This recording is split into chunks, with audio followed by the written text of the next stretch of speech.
Amen. Welcome sa part 2 ng ating foundation series. So you have your notes there. So ayan, libre yan. So let's start. I want to see yung aking PowerPoint. It's not coming out. Ito, nandito pala yung PowerPoint ko. Wala rito. No? Sige. Okay, let's pray. Start tayo ng ating pag-aaral. Okay? Let's pray. Heavenly Father, thank you so much, Panginoon, sa gabing ito that we can study theology together, Lord God. I pray na itong session na ito ay maging malinaw, maging kauna-unawa, Panginoon, sa bawat isa. And any confusion, Panginoon, I pray na tulungan mo ang bawat isa na maunawaan ito. At higit sa lahat, Panginoon, I pray that tonight, mas lalong ma-appreciate ng bawat isa ang kahalagahan ng Bible sa buhay ng Kristiyano, Lord, sa buhay namin. And I pray, Lord God, that this lesson, Panginoon, would truly instill and motivate bawat isa, Panginoon, to get into the Word, to let the Word of God dwell richly in our hearts, Father. So maraming salamat, Panginoon, sa grace mo sa amin. Lord, you are our teacher. So gamitin mo po ako, Panginoon, in Jesus' name. Yan. Amen and amen. All right. Now, so we are going to talk about the Bible. Okay? Last week, ang pinag-usapan natin was introduction lang. Okay? So today, mag-umpisa na talaga tayo sa sasabak na talaga tayo sa pag-aaralan natin, which is the Bible. But this is part 1. So meron pang part 2 next Thursday. So huwag kayong absent. Ha? So sabihin mo sa katabi mo, huwag kang absent. Ayan, okay. Now, normally, hindi kayo magkakakilala, so dapat mag-uusap kayo ng ganito. But since magkakakilala yata kayo, magkakakilala ba kayo? Magkakakilala ba kayo? Ha? Ha? I think so. Di ba? Most of you magkakakilala na. Okay? So, let's skip that and let's go to this question. Okay? Or rather, this objective pala. In your notes, meron tayong objective sa pag-aaral natin dito, to deepen or to form your conviction that the Bible as God's Word can be trusted more than your feelings, values, opinions, and culture. Magkaroon tayo ng conviction na yung Word of God o yung Bible ang tanging maging basihan ng mga pananaw natin, mga decision natin, higit pa sa mga pakiramdam natin, sa mga tradisyon natin, mga payo ng mga tao, or even, yung kultura natin, di ba? As you well know, we live in basically a Catholic nation, so karamihan sa mga paniniwala ng mga tao sa paligid natin ay may Catholic origin, and sometimes may pressure din yan, di ba? Lalo na kapag ang mga kamag-anak mo hindi pa naman nakakilala sa Panginoon. So most of the time, merong ganong klaseng conflict. So the question is, are we willing to stand on the truth of God's Word? Okay? Lalo na pag medyo may ganong klase mga pressure from friends, from superiors, from people in authority.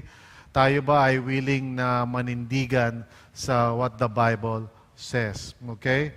So unfortunately, maraming mga Kristiyano, they do say na naniniwala sila sa Bible, pero pagdating sa daily practice nila, hindi sila ganun ka-eager to get into the Word of God. Di ba? Parang sinabi mo, kunyari, tanungin kita, naniniwala ka ba na ang gulay ay makakabuti sa iyong pangangatawan? So ang sagot mo ay, opo, kumakain ka ba ng gulay? Hindi po. Okay. So, yun yung problema ng mga Kristiyano. We believe that the Bible is God's Word, pero in terms of yung daily practice natin, we do not get it into the Word as much as we should. Okay. So now, pwede natin i-share to sa isa't isa. Would you take a minute right now, answer this question? Do you have a favorite verse or passage or book in the Bible? Okay? What is it and why? Siguro di bang masyadong mahirap yung question na yan. So, let me give you a moment. Okay? Kausapin mo yung katabi mo. Okay, pwede mag-usap dito, pwede rin malakas ang boses, pwede magingay. Ano?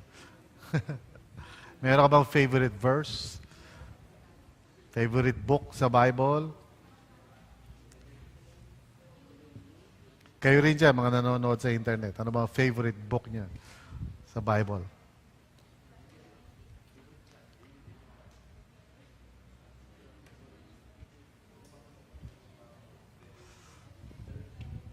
Meron ba sa inyo walang favorite book o walang favorite passage o favorite verse? Ah.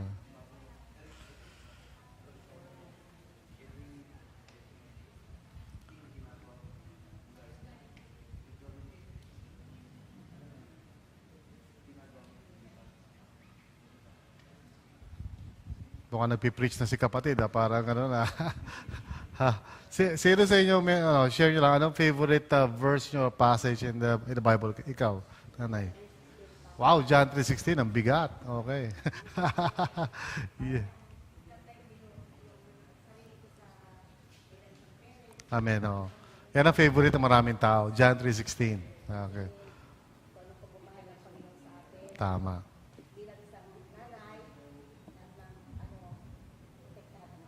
Yun. Oo. Oo. Wow, excited si nanay sa John 3:16, ha? Para talagang ano. Oh. Ha? May sacrifice pa. Oo. Ipapako din kayo sa krus. Dito, ikaw, sister, ano mo, favorite verse mo? Romans 8:28. Wow. Ano yun? Yun. Alright. Bakit mo gusto yun? May microphone nga pala. You know. Oo. Pwede magsalita. Oo. Hello? Mm. Yan. Kasi syempre po, Pastor, every time po na magde-decide ako, hindi naman po lahat ng desisyon na pwede kong gawin is gusto ko. Pero kailangan ko pong mag-trust kay Lord na pag dinecide ko yon at alam ko na galing sa Kanya yon, merong magandang resulta na mangyayari in the long run. Tama. Okay. Wow. Good application, ano? Doon pa lang, pwede na tayo umuwi, no? Hindi na tayo kailangan mag-lesson, di ba? Okay.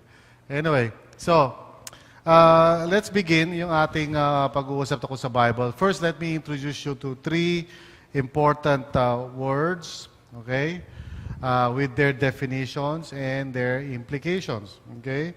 So, nasa notes nyo rin naman ito, okay? The first word is revelation, okay? Revelation. So, let's read nga, Jonan, can you read yung paliwanag tungkol sa Revelation? Revelation means that God has chosen to reveal His nature and His will through the Bible. The Bible was written so that God could show us what He is like and what He wants us to be like. An understanding of God comes solely through this decision to reveal Himself to us. Okay, solely through His decision to reveal Himself to us. Walang pinagkaiba yan sa bawat isa sa atin, di ba? No one can really force you o di ka pwedeng pilitin para i-reveal yung pagkatao mo kanino man. Not unless gustuhin mo. Di ba? Pag pinilit ka at sinabi sa iyo na sabihin mo sa akin kung sino ka talaga, di ba? Ano sasabihin mo? Masaya ka, di ba? Kung ayaw ko. Di ba? So, which is true naman talaga when it comes to persons, hindi natin pwedeng ipilit yung, ano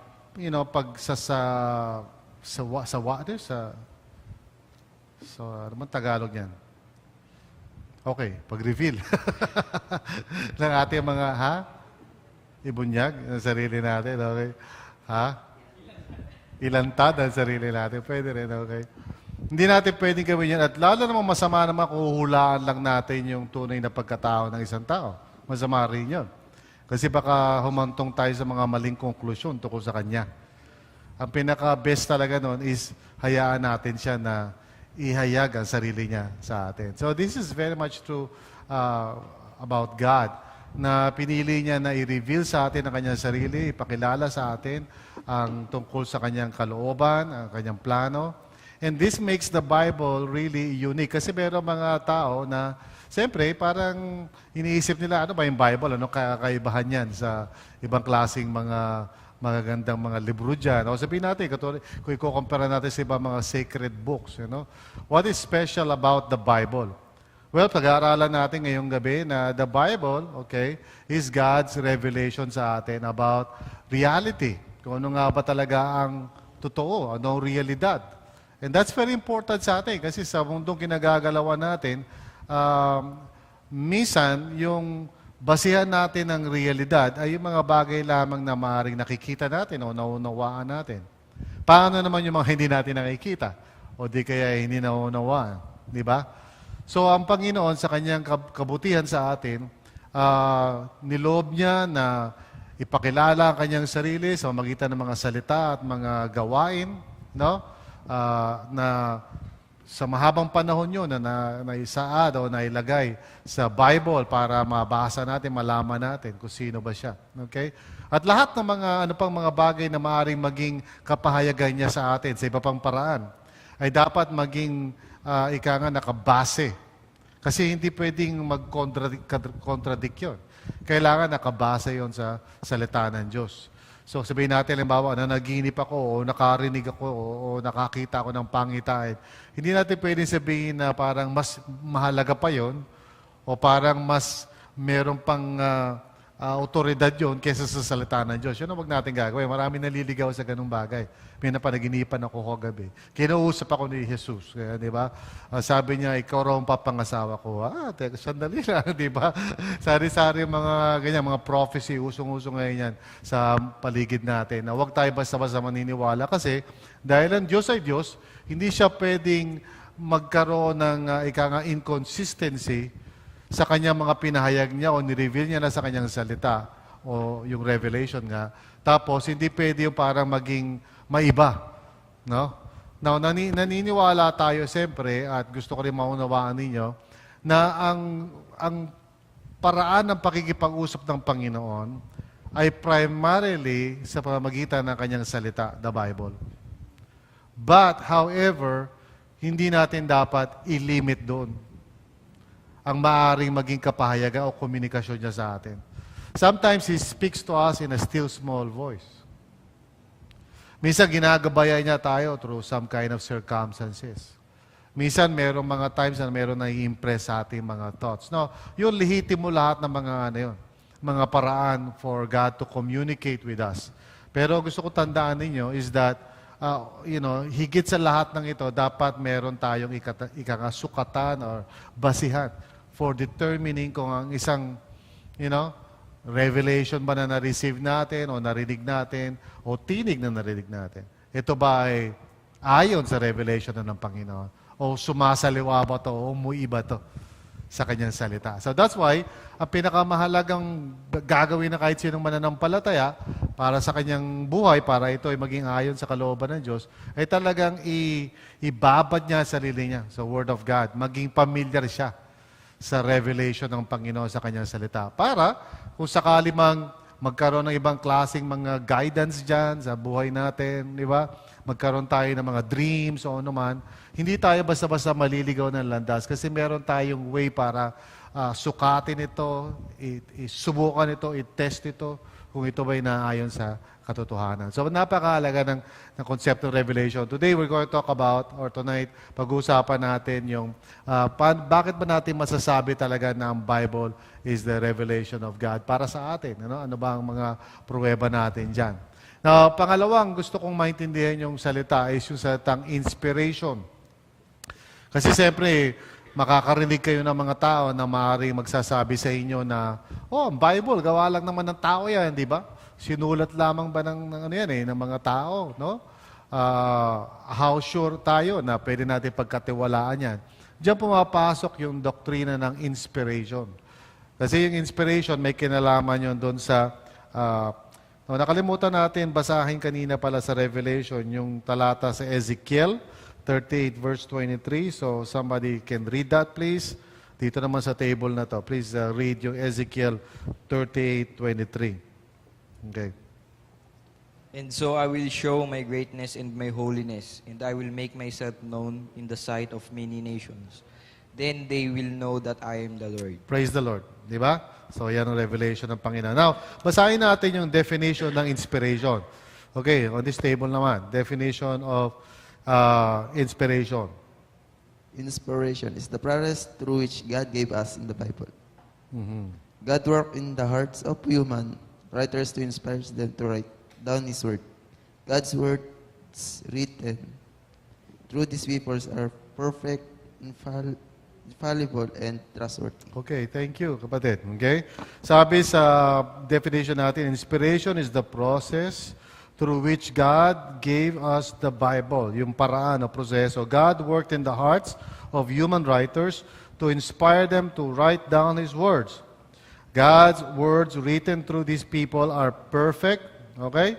Perfecto yan. Infallible. Walang pagkakamali and trustworthy. Mapagkakatiwalaan.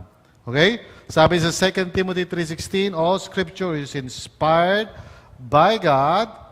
Galing sa yung salitang inspired ay galing sa yung parang hininga ng isang tao pa nagsasalita siya. Di ba? So, ang Panginoon parang kumbaga nagsalita rin siya. So, inspired by God. And it's useful to teach us what is true and to make us realize what is wrong in our lives. It straightens us out and teaches us to do what is right. So, purihin ang Panginoon. Okay? Now, the third word na gusto ko maging familiar tayo is illumination. Illumination. Illumination is the Holy Spirit's work of bringing light to the words of the Bible as we read them. Illumination is the means by which we understand the Bible. Sabi sa Luke 24 verse 45, then He opened their minds so they could understand the Scriptures. Okay? So, in the next study, we'll focus on illumination. Bali, next week yun. Now, we'll look at 3 important questions related to the revelation and inspiration of God's Word. Now, before we go into that, paliwanag ko lang sa inyo na napakalaga maintindihan natin na yung illumination is also what you call yung nare-realize mo. Yung talagang ibig sabihin ng Bible kahit na minsan matagal mo na nabasa yung isang verse o na-encounter mo na yung Bible pero parang binasa mo nung una pero hindi mo masyado na-gets.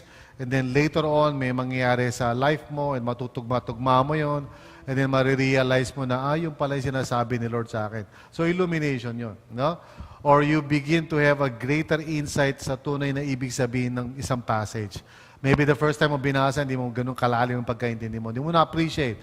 Pero much later, may bibigyan ka ng Holy Spirit ng tunay na understanding tungkol sa verse na yon. So, lahat yon ay tinatawag na illumination. Okay? So, we're going to look at some questions ngayon. The first question na gusto kong pag-usapan natin is, how do we know the Bible came from God? Okay? I mean, tayo mga Kristiyano, we claim na yung Bible is not just parang sinulat lang ng tao. It is a revelation from God, galing sa Panginoon. Pero anong basihan natin doon? Okay? Anong basis natin yan? Now, ever since, merong 4 na basically na standard answers to that question. Okay? So, maaring meron ka pang madagdag na panlima. Siguro, ang galing mo, may panlima ka pa. Pero usually, 4 yung answers na ibinibigay. Okay? So, how do we know the Bible came from God? So, first of all, we have to get out of the Bible itself. So, ang unang-unang defense natin that the Bible is indeed, a revelation from God is that the external evidence, okay, says that the Bible, okay, is a historical book. Ganyan ang umpisa ng pagpapaliwanag dyan. It is first of all a historical book. Okay? So, itong bibigay kong 4, this is what you basically explain one after the other. Pag may nagtatanong sa'yo na, kala ko, yung Bible, sulat lang ng tao yan eh, no? So, how do you answer that, no? Siyempre, definitely, hindi para nagagalit ka agad. Ang yabang mo talaga, untog mo na siya sa pader, hindi. You explain, di ba? You say na, well, first of all, kailangan maunawaan mo that the Bible is a historical book. Now, why would that be important? Well, kasi siyempre, kung hindi yan a historical book, everything else na sasabihin natin would not mean anything. Pag historical book, that means na yung mga nakasaad dito ay hindi mga parang kwento kutsero lang, You know, these are actual things na nangyari. You know, these are things that can be verified, no? Historical. Now, meron mga ibang mga aklat sa mundong ito that claims to be from God, like the Quran or the Hindu scriptures o ano man yan, di ba? So, nagkiklaim din sila na revelation ito, di ba? But the main distinction kailangan malaman natin that separates the Bible from all these different holy books, is the fact na ang Bible is actually historical. And it's very important din na we start there. Hindi yung parang, bakit mo nasabing the Bible is the Word of God? Well, kasi sabi sa 2 Timothy 3:16. Pag yun ang ginawa mo, then sasabihin naman saan mo naman ako yung 2 Timothy 3:16? Sa Bible. Paano mo nalaman ng Bible ito to? Sabi sa 2 Timothy 3:16. So, ang tawag dyan is tautology. Paikot ka dyan. You're not really defending the Bible. Okay? So, wag ganon. Pag may nagtatanong sa'yo, di ba Bible gawa lang ng tao? Okay, sabihin mo, pag-usapan natin yan, isipin natin yan. First of all, the Bible is a historical book. Amen? That's where you begin. Now, there are several things dito sa notes natin na we need to look at. First of all, the number of manuscript copies and the short length of time between the original manuscripts and our first copies of the New Testament, basically proves yung historicity ng scriptures. Okay? For example, sa New Testament lang mismo, okay, si Norman Geisler ay isang kilalang scholar ng history. Sabi niya, for the New Testament, the evidence is overwhelming. There are 5,366 manuscripts to compare and draw information from. And some of these date from the 2nd or 3rd centuries. Now, please understand yung sinasabi ni Norman Geisler dito. 5,366 manuscripts, ibig sabihin, kumbaga, kung sa lingwahe natin ngayon, 5,366 photocopies. Okay? So, 5,366 photocopies. Now, wala na yung original. Bakit wala na yung original? Okay? Well, masalimuot na discussion yun. But for one, dapat natin maintindihan that the original writings ay sinulat sa klase ng material that disintegrates over time. Okay? So, sinusulat yun doon sa mga animal skins o sinusulat yun sa mga papyri na over time ay natutunaw o nasisira. So, kinakailangan ilipat ng ilipat. Alright? Pangalawa, I believe na the reason bakit maraming manuscript kasi maraming mga mananampalataya na nangangailangan ng salita ng Diyos iba't ibang lugar, hindi kaya ng iisa lamang na kopya. So, kailangan i-kopya at i-distribute sa marami. But I think the more important reason is, kaya hindi niloob ni Lord na merong original, is baka sambahin natin yun. Okay, so wala yung original. But actually, technically speaking, wala namang ancient document na nag-i-exist ngayon na original. Kahit anong ancient document yan, lahat yan copies. Okay? For example, kung tayo ay nag-aaral ng history, whatever, ang basihan ng mga information natin, pa nag-aaral tayo ng history sa eskwelahan, ay manuscripts. Manuscripts ng mga recording ng mga pangyayari ng mga panahon. Pero hindi na yung original. Hindi na yung original na sinulat ni Plato, hindi na yung original na sinulat ni Socrates, kung sino man yan. Pero pinag-aaralan natin yan sa eskwelahan. And we assume na totoo yung mga information na yun. Di ba? So, that is a very important information na kailangan natin malaman. But, sabi ganito, so yung mga manuscripts natin, halimbawa, New Testament, ang kanyang dating ay mga 2nd or 3rd century lamang. So, nangyari yung mga pangyayari, 1st century. So, kung 2nd and 3rd century yan, well, malapit lang na yan, na panahon yan. Lalo na yung 2nd century. 2nd century would mean na baka buhay pa yung mga ilang mga tao who witnessed the event. Di ba? So, kumbaga, kung ikaw pinagpala, tumanda ka na, let's say, umabot ka ng 100, di ba? Tapos may nagkukwento tungkol sa 2014. Alam mo yun. Di ba? Pwede mong pwede mong i-debate yun. Hindi totoo nangyari yan. O like, for example, in my case, I was already alive in 1986, so alam ko yung nangyari sa EDSA Revolution. So if you tell me something about the EDSA Revolution na alam ko hindi totoo, I can easily contradict you. Hindi, nandun ako alam ko yun, yung mga pangyayari na yan, di ba? So you would imagine na yung mga manuscripts o yung kopya na hawak-hawak ng church was about 2nd century, 3rd century lamang. So, very young. Now, to put that in perspective, sabi ni Geisler, there are only 643 copies of Homer's Iliad. Now, Iliad is a well-known historical book sa college. Pinag-aaralan yan. Ang basihan lang niyan ay 643 copies compared sa 5,366 ng New Testament. Di ba? So, kung paniniwalaan mo ang 643 copies, how much more yung 5,000? Di ba? In terms of determining kung ano nga ba talaga yung original. Parang ganito yan eh. If I wrote something, tapos finotocopy natin, alright? There is a way to reconstruct yung sinulat ko kahit nawala na. By simply looking at all the photocopies and comparing them. Pag kinumpare natin yun, malalaman natin kung ano yung original na pinanggalingan. Di ba? Kung merong mang discrepancy yan, o merong mang kakaibahan yung mga kopya, kung merong mang sabihin natin na ibang spelling o whatever, malalaman natin yan sa dami ng manuscripts. Ang tawag doon nga pala sa field na yon ay textual criticism. So, merong mga tao na kinakarir nila yan. Makakapalan salamin nila at mahabang bigote. Okay? So, wala silang ginawa kundi pag-aralan ng mga text. Yung tinatawag na Byzantine text. You know? Yung tinatawag na Synecticus text. Yun ang pinag-aaralan yan. Pinag-aaralan namin yan. May subject kaming ganyan. Nung ako'y nasa seminary, muntik na akong mabaliw sa hirap ng pag-aaral. Kasi examinin mo yung iba't ibang reading, halimbawa ng isang verse mula sa iba't ibang mga text. At i-decide mo kung ano yung most likely original. Na? So, medyo challenging. Na? Kaya hindi ko kinarir yun, praise the Lord. Hindi ko pinasok yung ano na yun, field na yun. Now, sabi gano, and that is the most famous book of ancient Greece. No one doubts the existence of Julius Caesar's Gallic Wars. Now, pinag-aaral ka lalo na sa social sciences, pinag-aaralan niya. But we only have 10 copies of it, and the earliest of those was made 1,000 years after it was written. Okay? So, kung pinaniniwalaan mo, 10 kopya na 1,000 years ang difference from the time na nangyari yun, 1,000 years later, saka mo palang kinukwento. So, how much more the Bible? To have such an abundance of copies of the New Testament from dates within 70 years after their writing is, of course, amazing.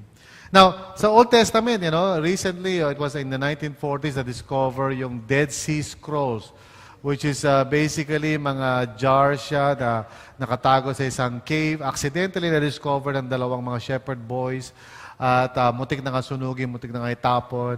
But they were able to rescue it on time.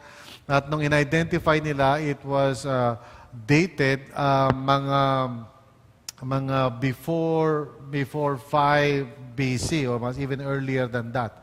Now, bakit mahalaga yon? Well, up to that time na na-discover yon, ang hawak-hawak sa buong mundo ng Old Testament manuscript, ang date is about 900 AD. 900 years after Christ. So, nung na-discover yung Dead Sea Scrolls, it was very, very much early than the copy na existing at that time na nakatago sa mga mga guarded places, okay? Yung mga manuscript na hawak. Yung pinanggagalingan ng translation ng King James. Yun, yung mga manuscript ng Old Testament. Now, noong 1940s, na-discover yung Dead Sea Scrolls. At na-discover nila na mas matanda pa yon kaysa sa hawak nating mga existing manuscripts at that time. Older by 1,000 years at least. Okay? So, makikita mo 1,000 years ng distansya noon. But when they checked it, at kinumpare nila yung kopya that was existing, which is about 900 AD yung kopya, kinumpare yan sa 1,000 years earlier. 1,000 years, hindi 1 year, hindi 2 years, hindi 3 years. 1,000 years. Ang difference was so small. Konting mga mga kuwit-kuwit lang, hindi lang mabasa yung ilang mga parte.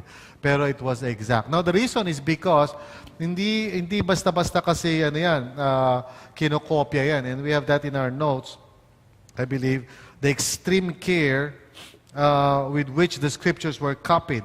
Now, this is a fascinating thing to study pag may time kayo to look at how scribes copy the scriptures. So, meron talagang class of people sa Israel na ang trabaho talaga nila mangopya lang. So, this is good news for you who are studying, di ba? Kasi you can call yourself scribes, di ba? Mahilig kayo mangopya pag may exam, di ba? Pero yung mga scribes are people na ang tanging trabaho nila sa buhay ay kopyahin lang ang scriptures. That's the only purpose in life nila. Wala silang iba mga ginagawa. And usually, pinapass on yun mula tatay, anak, and so forth and so on, you know. So, kung ang tatay mo scribe, malamang magiging scribe ka din, tapos magiging anak mo, scribe na rin, you know. So, talagang pa-scribe kayo forever. But anyway, napaka-fascinating story paano kinokopya ang Word of God on Scriptures kasi makikita nyo na talagang so meticulous ang paggawa nila nito. You know? Just to give you a short, parang illustration lang dito. Pag kumokopya sila kasi ng Old Testament scroll, bawa Isaiah yan, okay? The first na ginagawa nila dyan is binibilang nila lahat yung lines, binibilang din nila yung lines na horizontal, yung lines na pababa rin na gano'n, okay? Vertical and horizontal. At kapag natapos na nila yung kopya nila, kina-count nila yon. At kapag merong sobra o kulang, sinusunog nila yung nagawa nila ng ilang araw. And they will have to start all over again. No? Pag may mistake sila, in fact, kung di ako nagkakamali, alam nila yung gitna ng scroll. And they can count pag ganun at saka pag ganun. Saka pag ganyan, saka pag ganyan. So any mistake, now it takes months and years minsan para matapos mo ang isang book. Book ni Jeremiah remember wala photocopying machine nung araw, di ba? Talagang di kamay yan, you know? Sinusulat yan. And yung pagsulat nila is so meticulous na kailangan naka-full dressed ka, okay? Hindi pwedeng naka-t-shirt ka lang, kailangan naka-full apparel ka, okay? Tapos may mga may mga nagbabantay and you copy per letter, not per word. You copy per letter. Tapos kailangan ng distansya ng bawat letter sa isa't isa ay hindi lalakpas ng isang hair. Okay. Ganun ka meticuloso yun. So you can just begin to imagine, those are just illustrations for you. You can just imagine na in 1,000 years, napaka-konting difference lang nung text ng Old Testament 1,000 years ago and then later 1,000. So it's really fascinating. Now, so which means that it was meticulously copied. Now, also, there is a confirmation of places and dates by archaeology, okay? And this is again another fascinating fascinating field of study. Ang tawag naman dito ay biblical archaeology, okay? So kung wala kayong magawa sa buhay, pwede nyo kunin yung kurso na yan. So walang ginawa yan kundi, maghukay at hipanin yung mga alikabok, para makita kung ano ng mga bagay na nasa ilalim ng lupa. Okay, so kung meron kayong fascination sa lupa, siguro nung bata kayo, nagagano kayo sa lupa, magandang ikarirya. Okay? But archaeology is another evidence of this, of the Bible. Kasi there was a time actually, kino-question nila yung maraming bagay sa Bible. Like for example, yung the Hittites, for many years, hindi nila siya naniniwala na mayroong Hittites. But sometime in 1911, 1912, yung mga na-discover silang mga archaeological digs na-discover nila yung mga writings ng mga Hittites, yung mga naiwan nilang mga contracts at kung ano, mga jars ng Hittite civilization. So it's a moot and academic, merong Hittite, okay? Tapos, there are some who question na yung si Solomon daw, meron siyang more than 1,000 horses, ganyan-ganyan. So, sabi ng mga scholars, imposible naman magkaroon ng gano'n. And then they discovered, okay, sa isang site na considered, within the site of Solomon's temple, na more than 1,000 stables. Sa discover nila. So there are many other things. Like maraming lugar sa Bible ang na-discover ngayon like archaeologically that shows na yung mga kinukwento sa Bible are actual facts. It actually happened. They're real people referred to, ganun-ganon. And why is that important? Well, it lends credibility mismo sa Bible as a document, no? So even kahit hindi ka naniniwala sa mga laman nun, you cannot deny na historically true yung mga nandun. No? And even yung document itself, kung i-verify natin kung yung ba talaga ay sinulat ba talaga ni Peter, advanced na yung natin ngayon, ability natin to determine that. Yung pag-aaral natin ng tinatawag na textual authenticity. Halimbawa, may nagkiklaim na itong isang sulat na to ay galing sa ganitong tao. we can now discover or find out if that is really true. No? So, that's why meron tinatawag na spurious writings, o yung mga writings na hindi naman talaga galing sa, yung mga Gospel of Judas, these are actually mga tinatawag na spurious documents. In other words, fake, hindi talaga totoo yun. Nagpanggap lang yung mga yun na as if sila yung author na yun. You know? But it was written during the time na usong-uso yun, yung mga tinatawag na extra-biblical mga books. Okay? Which nilalabas kayo sa National Geographic minsan at tuwa naman yung mga tao doon sa mga palabas na yun. Pero actually, hindi totoo yun. Those are not reliable documents. Okay? Yeah. So, just to tell you lang, basically, na importante yan. Here's a question for you. What difference does it make whether the Gospels or the other books of the Bible are historically reliable? Sa tingin nyo, anong sagot dyan? What would be the difference? So what kung historically reliable ang Bible? How would you explain that? Anyone? Anong kahalagahan ng information na yan? Yes, Jonan. Microphone. PB, di ba po yung last time nasabi nyo rin po na ang tao normally naniniwala sa bagay na alam niyang totoo. And knowing na yung Bible is historical, meaning nangyari, totoo. Parang ibig sabihin dahil doon, mas titindi yung kumbaga yung faith mo, yung paniniwala mo sa isang bagay dahil sigurado ka at may katibayan na totoo nga yun. Yes. Now, of course, you still have to believe yung halimbawa, ganito yun, parang may nangyari talagang isang insidente na doon si Jesus talaga, kausap niya talaga si Pilate, meron talagang pangyayari gano'n, na-crucify siya talaga. This can be verified historically. Okay? However, yung mga sinabi niya, that will still be by faith. Di ba? So, nung sinabi ni Jesus na, I am, for example, the Messiah. Now, pwede natin sabihin historically, sinabi niya talaga that I am the Messiah. Meron talagang ganung statement na lumabas sa bibig niya. Recorded talaga yon, and it was verifiable na sinulat talaga ng mga writers yun. Now, the question is, maniniwala ka ba that He is the Messiah? So, it's still by faith. No? Pero, it's important na ma-determine muna natin kung historical yung actual na pangyayari o statement. Halimbawa, did the Red Sea really part? Diba? Or we can ask the question na parang, si Moses ba, siya ba talaga nag-record nung paghihiwalay ng Red Sea? We can confirm, siya talaga yung nag-record. No? Most likely, siya yung nag-record, or at least nung araw naman, uso naman yung may sekretary ka. So most likely, may sekretary si Moses, sinulat nung sekretary niya ayon sa sinabi ni Moses. So that can be verified. However, talaga bang nahati yung Red Sea or not? That is by faith. Di ba? Naintindihan niyo ba yung sinasabi ko?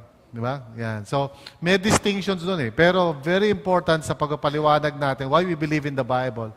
Importante yung mapaliwanag muna natin yung historical reliability ng Bible, Scriptures.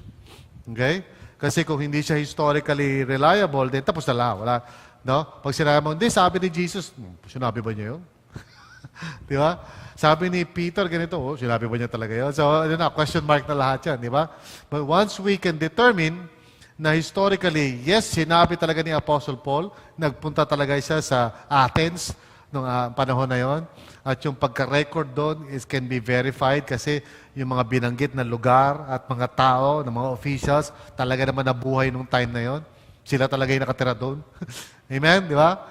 So, ang question ngayon din is, so nung nandun ba si Paul na mayroong nangyari, na may bumukas na ganyan, na jail, whatever.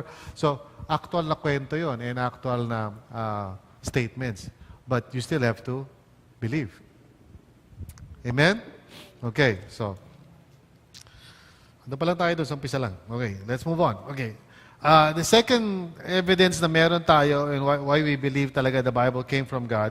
So we're moving now ngayon into the Bible na. So the internal evidence says that the Bible is a unique book. Okay? Now, first of all, ba't natin sinasabi nga ng internal, kanina external evidence. External evidence means lumalabas tayo sa Bible. We're not quoting the Bible to prove the Bible. We're going outside of the Bible to prove the historicity of the Bible. Lumalabas tayo. Wala tayong ginagamit na verse. We're simply saying na ang Bible ay historical document, verifiable document, reliable document. Okay? Or documents, plural. Ngayon, pangalawang argument natin is that, well, looking inside the Bible itself, yung internal evidence, masasabi natin na this is really a very unique kind of book. Why? Una sa lahat, karamihan ng mga narratives ng Bible are from eyewitness accounts. Ano ibig sabihin ng eyewitness accounts? Okay, di ba? Alam niyo sa korte, ang pinakamabisang testimony ay galing doon sa mga actual na naka-witness ng event. Although, yung mga tinatawag natin na second hand, pwede pa rin, pero mas less ang power nun sa korte. Na? Pero kung ikaw mismo ay nakakita paano pinatay, ikaw na talaga yung credible witness. Di ba? O ikaw mismo nakakita paano sinunog o whatever. So, what is amazing about the Bible is that yung mga kwento dito were not written by people na parang narinig lang nila yung kwento. You understand? At hindi sinulat para sa mga tao na parang ang layo-layo na nila sa events. Instead, ang ugali ng Israel from the very beginning, lagi, pag meron silang na-experience in relation to God, lagi nilang nilalagay sa parang gino-journal nila. Sinusulat nila yon. Nilalagyan lagi nila ng memory. Either gagawa sila ng pillar of stones or something to remind them of that. And then, yan talaga, turo naman talaga ng Panginoon kahit sa Israel ng umpisang-umpisa pa. Teach this to your children. Let not the word of the Lord depart from your mouth. So, there was always parang a need to make sure na hindi makakalimutan ng generation na to at yung susunod na generation at yung susunod na generation. Okay? So, very important natin maintindihan that the Bible is basically written from the point of view of eyewitnesses. Now, secondly, the amazing agreement and consistency throughout the Bible. Now, si Josh McDowell, kilala yan sa True Love Waits, okay, is also a scholar. So sabi niya, the Bible was written over a period of about 1,500 years, sabi ng iba, 2,000, in various places, stretching all the way from Babylon to Rome. Alam niyo, one of the things na siguro pwede niyo pangarap, balang araw kung loloobin ni Lord, is makapunta kayo sa mga lugar na yan. I just received a note kanina, parang nag-i-invite yung certain organization ng trip to Israel. Sabi ko, wow, exciting yun, di ba? So, the reason bakit exciting is because you will actually go to the very places na binabanggit sa Bible. And you will see exactly kung ano yung mga lugar na yan. Sea of Galilee and all of that, di ba? So, amazing siguro yun. Pati yung Colosseum ng Rome, kung saan pinatay si Peter at si Paul, di ba? So, that would be amazing. Pangarap ko rin yan. So, kung may manlilibre sa inyo, sabihin nyo lang. Ha? So, okay. The human authors included over 40 persons from various stations of life. Kings, peasants, poets, herdsmen, fishermen, scientists, farmers, priests, pastors, tent makers, and governors. It was written in a wilderness, a dungeon, inside palaces and prisons, on lonely islands, and in military battles. Yet it speaks with agreement and reliability on hundreds of controversial subjects.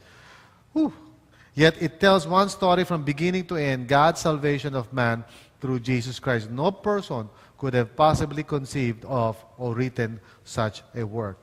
Now, what is really amazing about this, the Bible is not written by one author. Well, there is one author, capital letter A, si God, the Holy Spirit.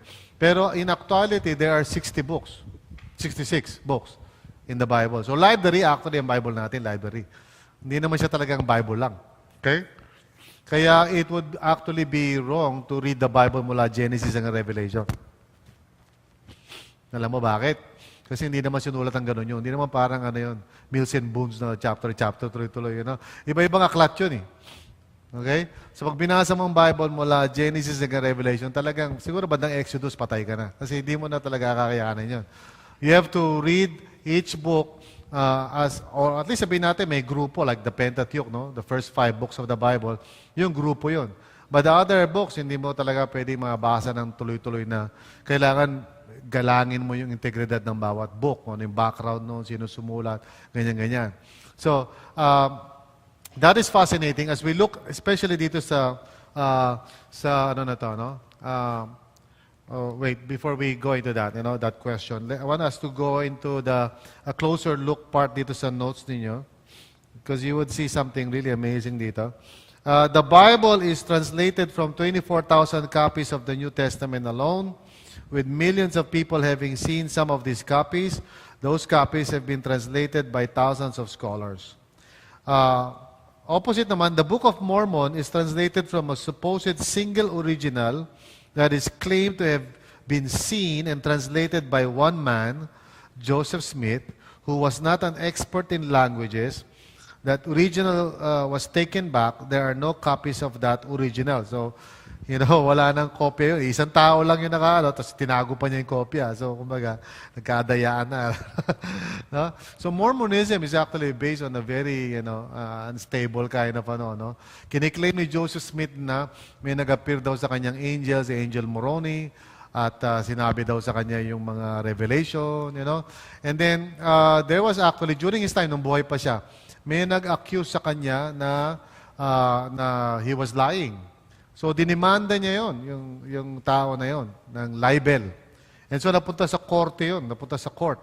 At doon sa court, nagkaroon ngayon ng trial, siyempre. And so, he was asked, sabi niya, do you know how to read Hebrew? Ang mga nag-accuse sa kanya, mga Hebrew scholars. So, do you know how to read Hebrew? Sabi ni Joseph Smith, of course. So, binigyan siya ng Hebrew text. Hindi niya nabasa. Kasi hindi naman siya marunong ng Hebrew. Pero he claims na yung binigay sa kanya ng Angel Moroni was written in Hebrew. Okay? So, he could not read that, di ba? So, the Bible was written by more than 40 different authors spanning over 50 generations and 3 continents. It speaks with agreement in all matters of faith and doctrine. The Quran, on the other hand, is the writings and record of one man, si Muhammad, in one place at one point in history, okay, around 6th century AD. It differs at many points with the Old and New Testament accounts of history. So, again, makikita nyo yung discrepancy rito. The Bible is amazing kasi iba-ibang author, iba-ibang libro, and yet there's unity, no? There's one thread. And yet, yung mga writings na supposed to be mga religious writings like the Quran or whatever, is just written by one man, one person, no? Si Muhammad lang. The Bible provides God's distinctive solution to man's problem with sin and focuses on God's work in actual verifiable history. Now, the Hindu scriptures, on the other hand, claim that all roads lead to the same place and focus on stories of things that happen in the celestial realms. Ano ibig sabihin nun? Para mga kwentong para mga kwentong, alam mo yun, si Vic Soto, mahilig sa mga kwentong palabas ng Ano ba yung mga palabas ng mga pelikula ni Vic Soto madalas si Enteng Cabisote, di ba? Nakakatuwa yung mga kwento na yun, kaya lang Enteng Cabisote. Hindi naman totoo talaga nangyari yung mga yun, di ba? So some of the writings, or most of the writings na binasa mo, are simply mga pretty words, mga gandang salita, spiritual words, tungkol sa mga mga bagay na spiritual, pero walang context, kailan ba nangyari, sino ba, Samantalang ang Bible are actually, most of it, mahigit 90%, are narratives of actual events. Na meron talagang actual na mga nangyari. Amen? Alright. So the internal evidence of the Bible is amazing kasi bagamat ang dami-daming involved dito, and yet, pag binasa mo to, you will see only one thread. You will see a consistent theme of the kingdom of God all throughout hanggang matapos. Plus, the good news na pinapakita doon, a God who is caring and loving, a God who wants to reveal Himself. Pag tinignan mo yung ibang mga religions, you see a God who is galit, or for example, sa mga mythology, yung mga gods nag-aaway, You know? Tapos nag-i-inlove, nag-chever pa sila, nag-i-inlove sila, nagkakaanak pa sila. No? God din, you know? So, ridiculous, di ba? So, only the Bible tells us of a God who is truly wonderful, beautiful, and good, you know, who cares about us, okay? And who loves us from beginning to end. So, purihin ang Panginoon. So, I forgot to ask you that question. In your reading of the Bible, what evidence have you seen that the Bible is both amazing and unique? Can anyone share? Meron ba sa inyong one-time na experience you're reading the Bible and you na-amaze kayo? You're not reading the Bible, no? So you're not amazed, ano? Ha? One of the amazing things, of course, is yung tawag dito, prophecies, lalo na tukol kay Christ. 1,000 years earlier, Isaiah, for example, talking about, the Messiah being pierced for our transgressions, o kaya being born in Bethlehem, ganun ka-specific, di ba? And then you will read the New Testament sa pinanganak si Jesus, sa Bethlehem and all of that, di ba? So, exacto lahat yan. That's why, nung hinahanap ng mga magi from the East, kung saan pinanganak si Jesus, alam nila, pwede ituro dito. Ito ang prophecy. Doon daw ipapanganak. Alam nila, he will be the son of David. So kaya nung pag binasa mo yung aklat ng Matthew, there was an effort to show na si Jesus was born in the line of David. Di ba? So, marvelous yung mga bagay na. It's really amazing. Okay. So, third is the personal evidence that says that the Bible is a powerful book. Now, this is more the personal testimony ng mga tao. The Bible is the world's best-selling book. Most people know that it was the first major book to be printed on the press, in the Gutenberg Bible, so Germany. Doon nagumpisa ang printing press. The Bible in whole or in part has been translated in more than 1,200 languages. And this is amazing, alam mo, right now, kasi nung araw, pag nagdala ka ng Bible sa China, you can be killed. But today, ang Bible, piniprint sa China. Okay? So, dati, pag nagdala ka ng Bible, mamamatay ka. Ngayon, a Bible is printed in China.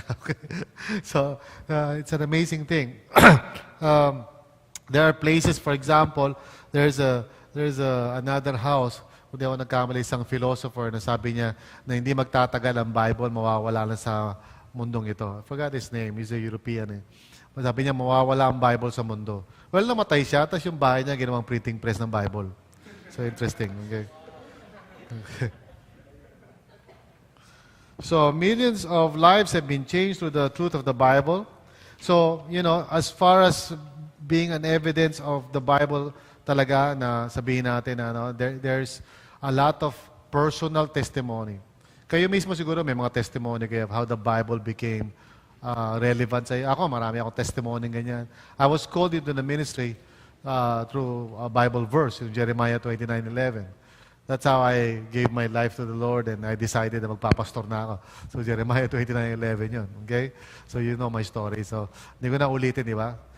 Kung may kailangan ka, si Bong Bailon. Okay, huwag na natin ulitin yan. Okay? So, would you tell a person dyan sa katabi mo, when was the time na parang naging very personal sa iyo ang Bible? Maybe a verse or a passage. Very brief lang, a minute or so. Just tell yung kalamesa mo dyan, o katabi mo. Okay, huwag nyo na i-discuss kasi share lang. Anong verse yun naging meaningful sa iyo?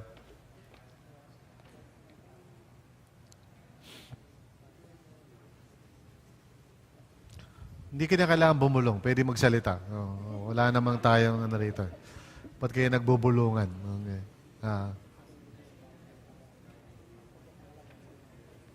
Kayo rin sa internet. Mag-usap kayo.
Okay?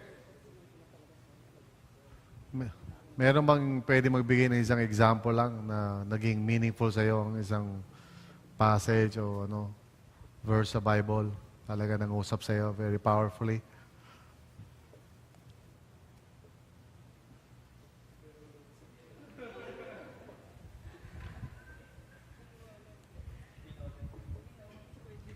Yung sa akin po, yung sa John 14 po, yung there's no fear in love. Perfect. It's about sa love po, yung sa mga fears po. Fears? Yeah. Kasi kahit na, Hindi, kailangan microphone kasi mga nasa internet pinapakinggan ka. ayun po, kasi kasi kunwari po, bilang Kristiyano po, may pinapagawa sa'yo si Lord. Every time na natatakot ako, marami po kasi akong fears sa buhay. Tapos every time na natatakot ako, yun na lang po yung pinawakan kong promise ni Lord sa akin. Para gawin ko po. Ano ulit yung verse na yun? Yung there's no fear, perfect love, cast out fears. Perfect love cast out all fear. Okay, sa John, 1 John, no? Okay, wow. Okay. Sige, well, the last argument na ibibigay natin. So the first one is, yung external evidence proves na ang Bible is a reliable historical document. Okay? And then the second na ipapaliwanag natin is that pag tinignan natin yung nature ng Bible itself, yung the fact na napakaraming authors, naming libro, 66 books, and yet merong unity, shows na this is not an ordinary book. Di ba? And then the third nating paliwanag is our own personal testimony. But then, hindi tayo pwede tumigil doon kasi kahit sino naman pwede niya sabihin na, alam mo, nung napanood ko yung Star Wars, na born again ako eh. So, di ba, anybody can give a personal testimony. No? So, walang masyadong pruweba yun. The most important evidence talaga is, of course, what Jesus said about the Bible. No? Kasi, yun nga, if it's historically true, there was a Jesus who was born and who died and who rose again as testified in the Scriptures. So, yun historically verifiable yun. Kasi kahit mga non-biblical authors, mga historians, talagang they actually recognize that there was a man, Jesus, na nag-cause ng matinding,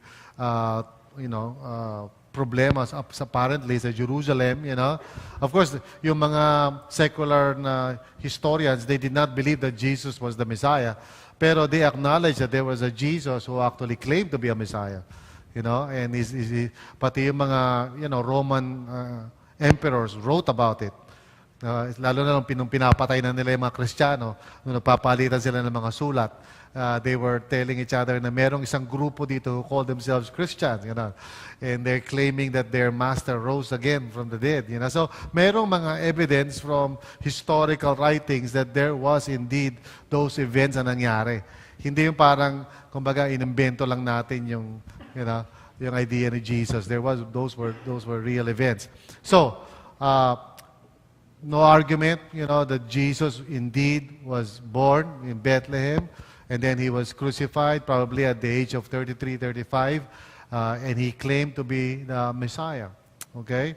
And what he said concerning the Bible, para sa atin, is what should be considered as clincher. Yung clincher na yun.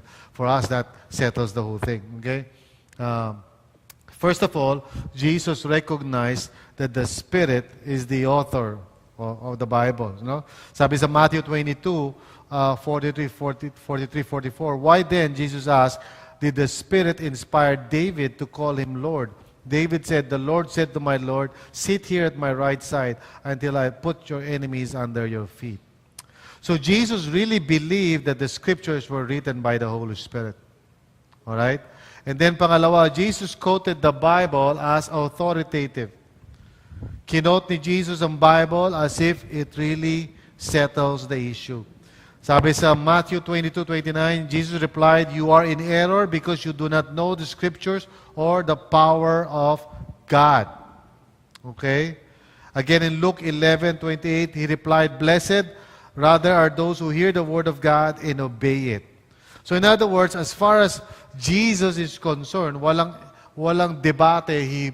He firmly believed that the Scriptures, the Bible, is the Word of God. It's not parang sulat lang ng tao, that it is the Word of God. And since I follow, or hopefully you follow, Jesus, as Savior and Lord, then we believe as He believes. you know, and we acknowledge that the Scriptures are indeed the Word of God. Number 3, Jesus proclaimed its uniqueness. Okay? Sabi sa Matthew 5:18, I tell you the truth, until heaven and earth disappear, not the smallest letter, not the least stroke of a pen will by any means disappear from the law until everything is accomplished. Again, in John 10:35, Scripture is always true. So Jesus mismo tells us that the Bible is something na kailangan tanggapin, respetuhin, paniwalaan, panampalatayaan, sundin. It is not something na parang ituturing mo na parang ordinaryong document, like Mills and Boons or whatever, o uso pa ba ngayon yan? Hindi na yata uso yan, di ba? So whatever, it's not a newspaper, it's in fact God's Word. And then number 4, Jesus, kinote ko na yan, binasa ko na yan. All right. Jesus called it the Word of God. Okay, Jesus called it the Word of God. Sabi sa Mark 7:13, thus you nullify the Word of God by your tradition that you have handed down, and you do many things like that. So, malinaw kay Jesus na magkaiba yung tradition ng tao, magkaiba yung Scriptures. What the Word of God says is higher kesa tradition. So, this is what Jesus said. Now, so definitely, if you do not believe in Jesus, you would not believe in the Bible. Okay? Because Jesus testified about the Bible. So, parang ganito yun. If I'm going to determine kung ano ba ang magiging conviction ko sa buhay, di ba? First, I have to look at the historicity ng Bible. Ito ba talaga historical, reliable document ba ito? O gawa lang ito ng sinong Poncio Pilato dyan? No? But, well, that settles it. These are real documents. These are authentic documents. At yung mga authors na to can be verified that they are the real authors. No? We saw the evidence of that. So, pangalawa, makikita natin that yung ebidensya mismo ng Bible as it is, di pa natin tinitingnan yung laman. Tinitingnan lang natin kung paano ito binuo. No? We are truly amazed of God's intervention dito. The way it was copied, the way it was, di ba? Lahat is truly amazing. And then, kita natin yung impluensya nito sa buhay ng maraming mga tao whenever they take the Bible seriously. But more importantly is this part. We realize that Jesus Himself testifies ng Bible is the Word of God. Now, here's another thing. Jesus believed that people and places in the Bible were real. Okay? So, alam nyo, sa panahon natin ngayon, merong mga pseudo-scholars na nagkiklaim, halimbawa, that the Bible is not really, siguro may mga kaibigan kayong ganyan, di ba? Ng Bible, sulat lang talaga ng tao, di ba? But pag sinabi mo yun, then basically you're saying that Jesus is a liar. Sinasabi mo na sinungaling si Jesus. Di ba? Because he claims, he believes, for example, he believed in the prophets. Okay? So, pag sinabi mong, gawa lang ng tao yan, you are basically insulting Jesus. Kasi Jesus believed in the prophets. No? He quoted from the prophets. Sinabi niya, sinulat ni Isaiah, sinulat ni ganito, di ba? He also believed in Noah. So, isa sa mga kino-question ng mga tao, may Noah ba talaga? May flood ba talaga? Well, Jesus believed in Noah. Okay? Jesus believed in Adam and Eve. So, ibig sabihin, lahat ng mga pangyayari doon, pati yung ahas na nagsalita, Jesus believed that. So, meron talagang fall na nangyari. So, napakalaking consequence pag sinabi mong, ang Bible ay gawa lang ng tao. Because, are you ready to face that, the implication of that? You're saying, basically, that si Jesus Christ lied. But He claims that this is true. And of course, I believe in Jesus. Yeah? What He says is true. He also believed in Sodom and Gomorrah. Kasi may mga tao na sasabi, hindi raw totoo yung Sodom and Gomorrah. Di ba? But Jesus believed in Sodom and Gomorrah. And there are many other things that he quoted. No? So basically, yan. He also believed in Jonah. So, pati yung kumain sa kanya. Right? So, anytime na actually, na minamalay na kahit sino man ng Bible, you're actually maligning Jesus. So, in effect tayo, pag tinanong ka, why do you believe in the Bible? Well, una, kasi I believe the Bible is a historical document. reliable ito, historically speaking. Okay? Pangalawa, if I look at the Bible, this is an amazing book compared mo sa lahat ng klase ng mga books that claims to be from God or about God. Okay? The Bible is unique in every way. Cannot be compared. Okay? Pangatlo, based sa mga testimony, pati ako, sarili ko, personal, I have been changed by the Word of God. But more importantly, Jesus believes in the Word of God. He believes in the Bible. That's why I believe in the Bible.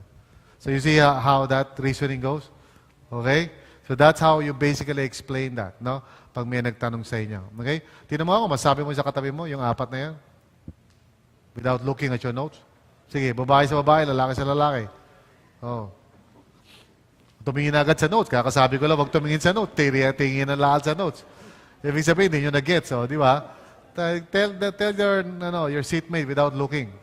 Anong apat na yun? Bagay.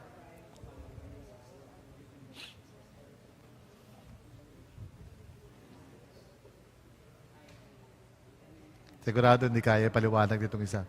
Ah.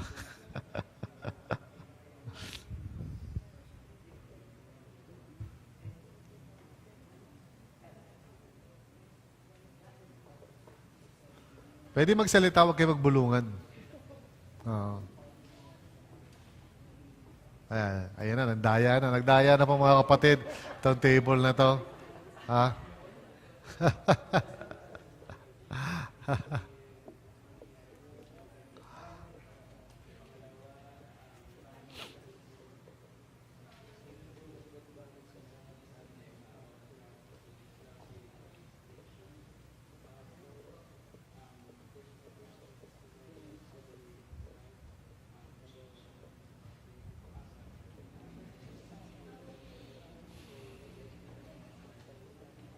So, why do I believe that the Bible is the Word of God? Well, una, it's a historical document. Okay? Diba? Pangalawa, it's a unique and amazing book. Diba? Compared to all other books. Okay? Pangatlo, it's personally powerful. It's powerful. It has changed lives, my life. At panguli, Jesus believes that the Bible is the Word of God. Okay? So, yun. I hope that you, So, I want us to take a short break, 5 to 10 minutes. Siguro 5 minutes, 10 minutes. Hanggang 8:15, we come back for part 2 ng natin. Alright? Sige po. And by the way, if you go into the seminary, for example, those are the kinds of subjects na pag-aaralan nyo. Paano magbasa ng Hebrew and Greek, and then you will translate that and make a commentary on that. Di ba? Now, it's still possible to learn that. I'm actually planning to offer that here kung hindi kayo mamamatay. But I'm planning to offer that here. So, how do we know that we have the right books? Okay? So, first of all, may tatlong sagot dyan. First of all is the testimony of the Bible itself. Okay? The testimony of the Bible. Now, Jesus recognized the Old Testament canon.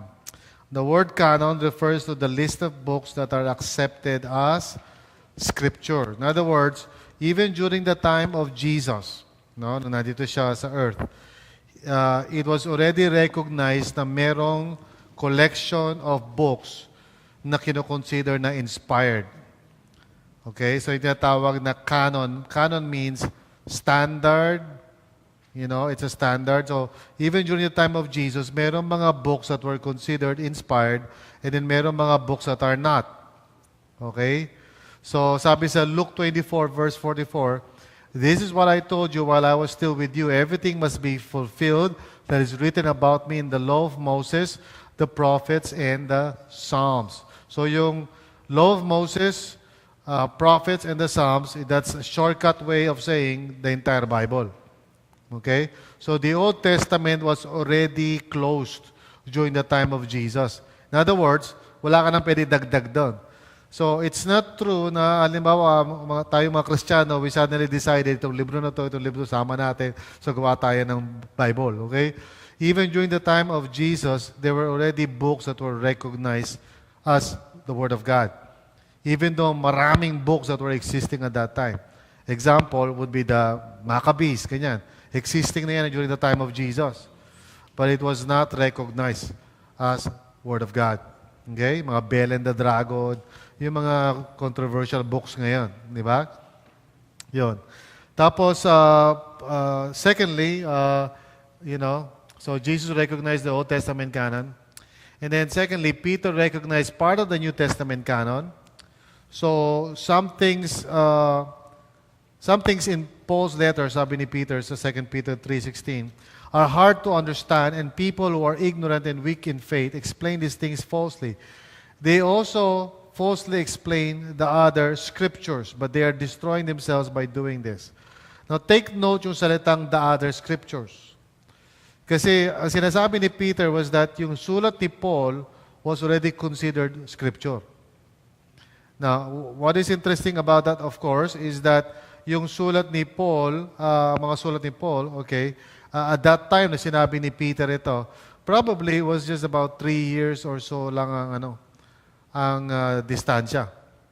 So 3 taon pa lang ang lumilipas, kino-considered ng scripture yung sulat ni Paul, ng mga mananampalataya at that time. So they already recognized it na dapat hindi siya mini-misinterpret, katulad daw ng other scriptures. So there were already, what I'm trying to say is, meron ng mga libro that were considered scriptures, and therefore meron din mga libro na considered hindi. So this is not a late, nakikinig ba kayo? Please process this clearly in your mind. Hindi ito parang late development na sometime in the 1900s, bigla naisipan ng mga Kristiyanong buuin yung Bible. Hindi ganun yan. Ever since from the very beginning, wala pa nga yung mga Christians, andun na yung Old Testament scriptures that were recognized as such. So, ibang mga writings hindi kinikilala ng scripture. So, hindi lahat ng libro kinikilala ng scripture. Even at that time. Okay? Tapos, Paul recognized the equal inspiration of the Old and New Testaments in a single verse. Again, this is something na very interesting. Sabi niya sa 1 Timothy 5:18, for the scripture says, do not muzzle the ox while it is treading out the grain, and the worker deserves his wages. Yung naunang verse, galing sa Deuteronomy yun. Deuteronomy 25, verse 4. Tapos yung susunod na verse, yung the worker deserves his wages, Luke 10 yun, verse 7. So here's an example na kung saan pinaghahalo ni Paul, at least in this verse, dalawang talata, yung isa galing sa Old Testament, yung isa naman galing sa New Testament. Kinombine niya into one. Alright? So this indicates na as far as the testimony of the Bible is concerned, yung hawak-hawak nating books are really the books that are considered inspired. Okay? Pangalawa is the history of the church itself would testify to this. Ito maganda maunawaan nyo, paano nasama, o bakit, kasi, okay, yung Old Testament closed na eh. Okay? By the time na dumating si Jesus, and by the time na pinako siya sa cross, and he went up to heaven, tapos yung mga disciples siya, dinisperse siya, go and make disciples. Bago yun nangyari, yung Old Testament closed na. Genesis to Malakay, wala ka na idadagdag doon. It was already considered inspired. So, what happened ngayon doon sa New Testament? Kasi the New Testament was, of course, actually, ang first na sinulat, most likely, hindi naman Matthew. Most likely, sinulat Thessalonians. Okay? And so, yung sequence ng Bible natin, hindi naman according sa kung kailan sinulat. Okay? So, don't imagine na parang nauna yung Genesis, gano'n. Hindi gano'n. It was, ang pagka-arrange ng Bible is according to sa laki, haba. Ganon din sa New Testament. Yung haba, hindi yung date ng writing. So, kung sa New Testament natin makikita mo, Matthew muna-una, kasi yun ang pinakamahaba. Okay? So, inuna yun. Alright? So, ganon din sa ibang mga letters, at kaya yun din dahilan bakit mayroong mga minor prophets, hindi dahil minor sila, kundi dahil maikli yung kanilang mga sulat. Okay? So, there's another field of study called Bible history. So that's a different kind of field. Kasi sa Bible history, Ang pinag-aaralan doon, kung ano yung mga pangyayari, historically speaking, at saan i-relate doon yung mga specific scriptures. So, meron kasi mga nangyari historically. Di ba? Sila Pharaoh, kaya Babylonian Empire, Syrian Empire, Babylonian Empire, Persian Empire, Roman, Greek Empire, Roman Empire. May mga actual na pangyayari sa history yan. Kung kailan nangyari, kung sino mga leader niyan. No? So ngayon, yung Bible history field puts the scriptures doon sa mga era na yun kung kailan. So makikita nyo na hindi yun parang sunod-sunod. No? For example, yung mga prophets sinulat during the time din ng kings. Pero sa Bible natin, nandun yung prophets, di ba? Sa bandang gitna. Ito si minor prophets, malapit na sa New Testament. Pero actually, yung mga minor prophets, they wrote during the time of the kings of Judah and the kings of Samaria, of Israel. So simultaneous yun. Kasabay nila Isaiah, kasabay nila Jeremiah. Okay, so yun yung tinatawag na Bible history. Kaya minsan pag binabasa natin, pag hindi tayo marunong ng Bible history, hindi natin may locate yung time. Kailan sinulat ni Isaiah, kailan sinulat ni Jeremiah ito. No? Kailangan i-relate mo yan sa 1 Samuel, 2 Samuel, 1 Kings, 2 Kings. Doon mo i-relate yan para malaman mo kung kailan talaga nagsulat sino mga prophets yan. Sila Haggai, sino-sino mga prophet yan. Okay? So, you will place them at the era or time period kung kailan sila nagsulat. Not necessarily kung saan sila matatagpuan sa Bible. You follow me? For example, yung Malakay, para maintindihan mo yung historical niyan, sa Chronicles yan. You have to relate there. So, it's not as easy as parang reading your Bible na tuloy-tuloy lang. Kasi interpret mo yun if you do not understand kung kailan nagsulat yung mga prophets na yan. Okay? Ang Pentateuch, Genesis to Deuteronomy, was written most likely during the time of Numbers. Nung nandun na sila sa wilderness. So, hindi sinulat muna ni Moses yun bago ilabas ang Israel. Nilabas muna ang Israel bago sinulat ang Pentateuch. You follow? Magkaiba yun, di ba? So, hindi nagsulat muna si Moses ng Genesis, di ba? In the beginning, bago niya iligtas ang Israel sa Egypt. Hindi, mali. Niligtas na muna niya yung Israel sa Egypt. Nagkaroon muna ng mga matitinding plagues, 10, bago sinulat yun. Hindi yung sinusulat habang nagkaka-plague. Uy, dami pala ka. Sinusulat natin. Hindi sinusulat yun habang nagkaka-plague. Sinusulat yun after it happened. While they were in the wilderness and they were asking the question, sino ba tayo? Why are we here? Bakit ba tayo paikot-ikot sa desert? So that's very important when you're interpreting scriptures. Pag hindi mo alam yung time. Okay? I hope you're learning something. Okay, so sa pagpili ng mga books sa New Testament, ano ang basihan niyan? Unang-una is the authority of an apostle or at least related to an apostle. Okay? So the New Testament has eyewitnesses authority. So take the writers of the Gospels. For instance, Matthew was an apostle. Mark wrote down Peter's remembrances. Si Luke was a friend of Paul and John was an apostle. So technically speaking, dalawa lang ang apostle talaga. Si Matthew and si John. Si Mark was a disciple of Peter. And Luke was a disciple of Paul. Pero kaya sila sinama as authentic writings is because of their association, immediate association doon sa mga apostles na yon. So yung sinama, in-include sa New Testament, okay, Gospels, Acts, at yung mga letters, ang basihan nun is kailangan merong verifiable apostolic authority doon sa sa authorship ng libro na yun. Okay? Yun. Pangalawa is the teaching of the truth. In other words, yung contents. During the time na unti-unting nabubuo, it took some time para mabuo yung New Testament canon. Okay? There were other writings that were going around. Yung mga writings, lalo na 2nd century. Kasi ganito yun. 1st century, may mga writings, nagkaroon ng writings sa mga apostles, starting ng mga around AD 60 or about 30 years, pagkatapos ipako si Kristo. About 20 to 30 years, nag-umpisa na mag-write. Okay?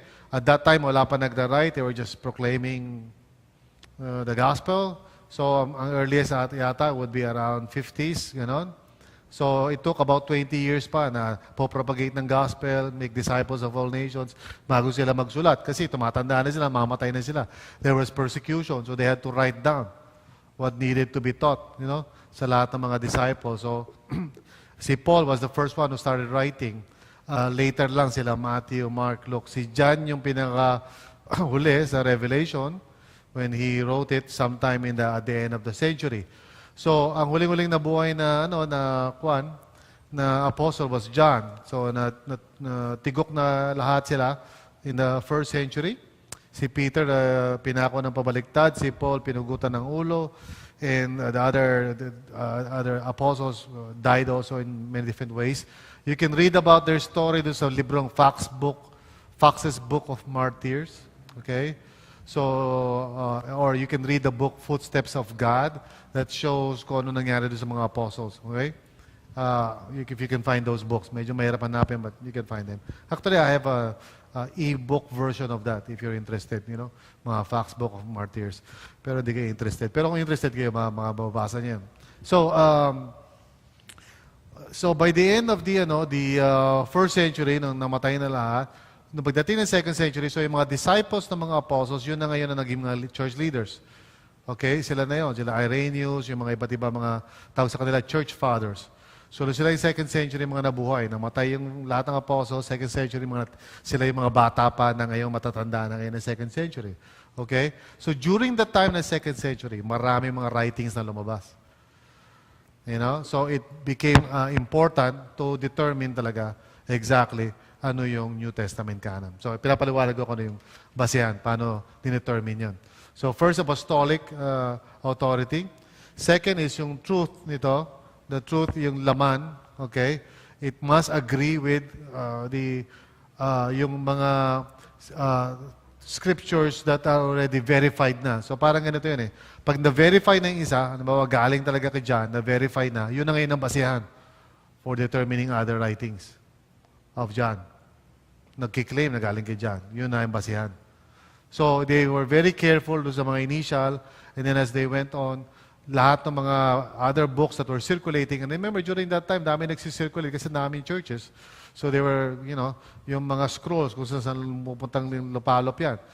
Sa Egypt, sa Alexandria, sa Greece, Constantinople, kung saan napupunta yung mga scrolls. Dala-dala na mga tumatakbo sila because they will be killed, So some of these scrolls saan napunta. So hindi lahat ng scrolls were legitimate.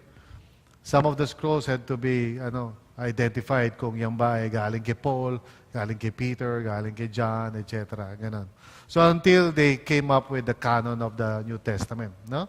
Yan. And then finally, with the confirmation of the church. So there was the confirmation of the church. Eventually, it was basically confirmed. No? Many people think that the New Testament books were chosen by a council of a few people. Actually, that's not true. The council did recognize it, several times actually, several councils, around 400 AD, but that was after the church had been using these books for 300 years. So that's important. Nung nirecognize siya as being part of the canon, yung canon natin ngayon, Matthew, Mark, Luke, John, and Acts, ganyan hanggang Revelation, by the time na ma-recognize yun, it was already circulating as recognized books in the church. So, nung finormalize yun, talagang considered na yun na canon. Hindi yung parang sila pala nga nagsabing canon yun. No? Yung council na yun.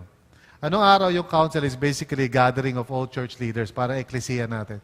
It's a gathering of all Christian leaders from all the then known world kung saan lupalo. They all come together to discuss pag merong mga issues na kailangan pag-usapan.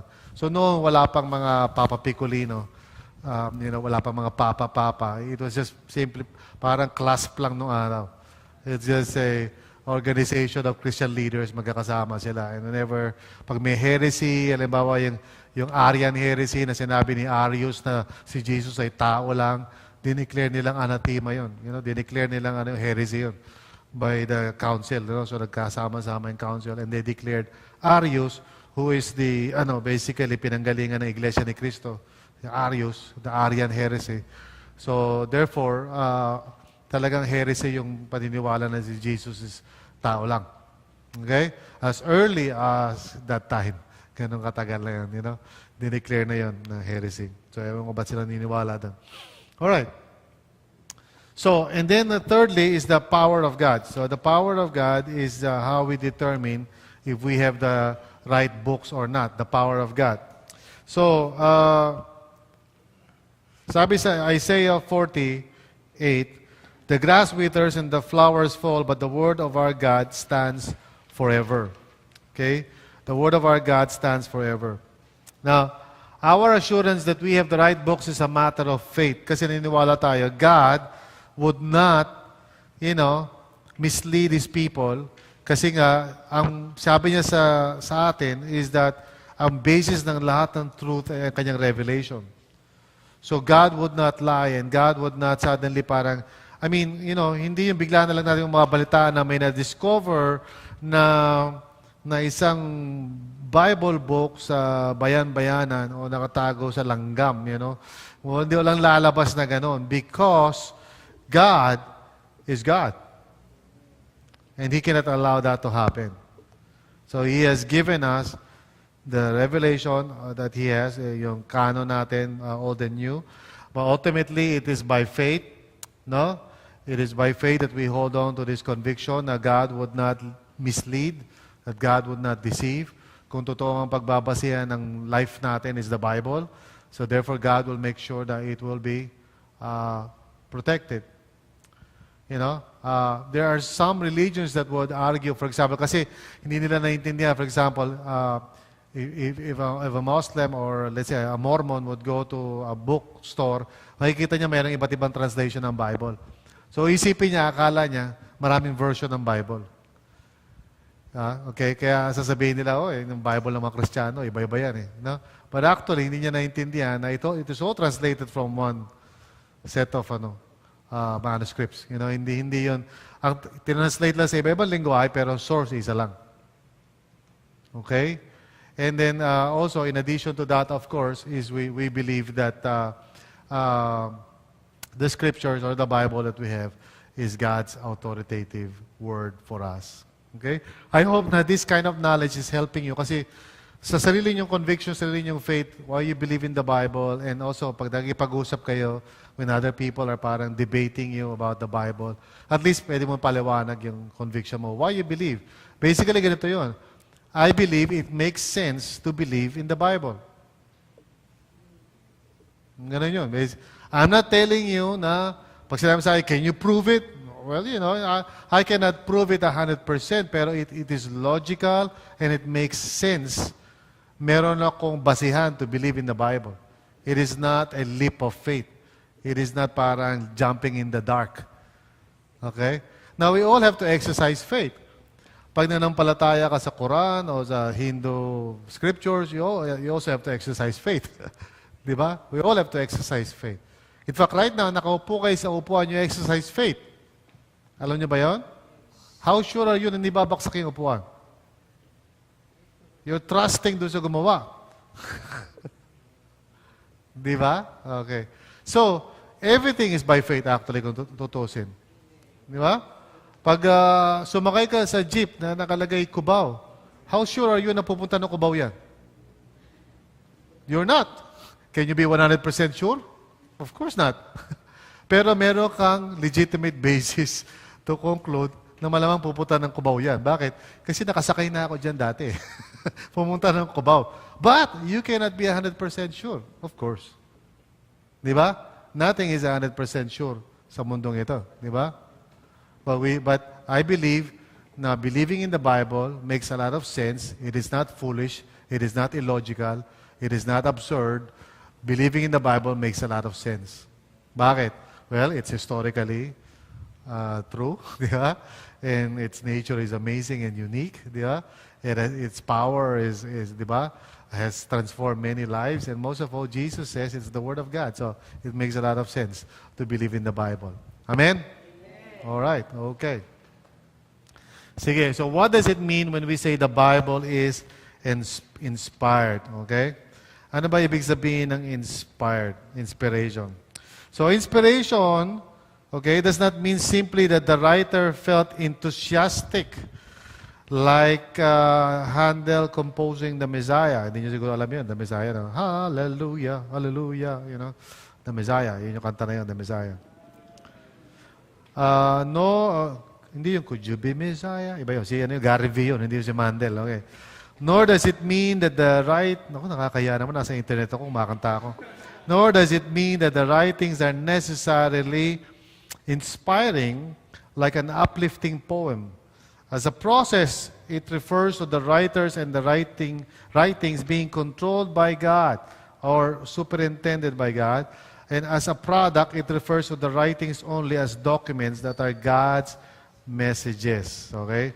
So, very important na maintindihan natin yung doktrina ng inspiration. So far, tatlo yung words natin. Una, revelation. We've understood yung 4 arguments concerning the revelation of God, the Bible. Right? Alam niyo na yan, di ba? History, yung uniqueness, yung personal values, saka yung sinabi ni Jesus. Okay? Tapos, pangalawa, we talked about inspiration, right, of the Bible. And we looked at that ngayon lang. In our, well, hindi, not inspiration. We talked about, tama. We're going to talk about inspiration ngayon. So, inspiration. What does it mean when we say the Bible is inspired? First of all, inspiration means God wrote the Bible through people. Okay?